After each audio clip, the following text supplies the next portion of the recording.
Շնորհակալություն ազգային ժողովի մեծարգո փոխխոսնակ, հարգելի գործընկերներ, սիրելի հայրենակիցներ, քիչ առաջ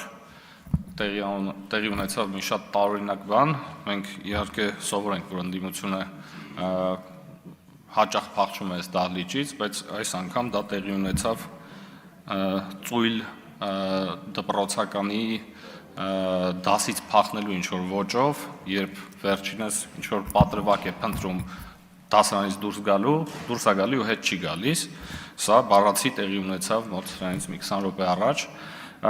եւ այս առումով ընդդիմությունը չի դադարում զարմացնել իր ծաղրախաղերով եւ ցնդաբանություններով, իսկ առհասարակ բուն նախագծի էության անդրադառնալով եւ դա կապելով ընդդիմության դահլիճից փախուստի հետ, ես կուզեմ ասել հետեւյալը, եւ այստեղ հարգելի գործընկերներ եւ սիրելի հայրենակիցներ, որևէ չափազանցություն կամ սուբյեկտիվ գնահատական կամ էմոցիոնալ գնահատական ամենևին չկա եւ սա իհարկե զավեշտ է, ես ուզում եմ բոլորս ուշադրություն դարձնենք հետեւյալ հանգամանքի վրա, որ ըստ էության մեր այսօրվա ընդդիմության ապագան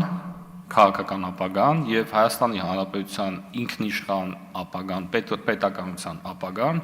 ունեն իրար հետ բացասական կոռելյացիա։ Այսինքն, այն պարագայում, երբ որ Հայաստանի Հանրապետությունը կլինի անկախ ուժեղ պետականությամբ երկիր, այդ պայմաններում այս ընդդիմությունը որևէ քաղաքական ապագա չունի, ինչը նշանակում է, որ այս մարդիկ այդ օմենին սպասող եւ օմենը գուժող քաղաքական ուժ են, վախճանաբանության քարոզող ուժ են եւ այստեղ որևէ սուբյեկտիվ գնահատական չկա, հարգելի գործընկերներ, ես կուզեմ սրա վրա նաեւ մեր ընդդիմությունը ուշադրություն դարձնի, որովհետեւ փաստացի իրենց ապագան միայն հնարավոր է կործանված Հայաստանի Հանրապետության պարագայում, ինչը մենք բնականաբար թույլ չենք տա։ Շնորհակալություն։ Չմոռանաք հավանել տեսանյութը եւ բաժանորդագրվել Civic AM-ի YouTube-յան էջին։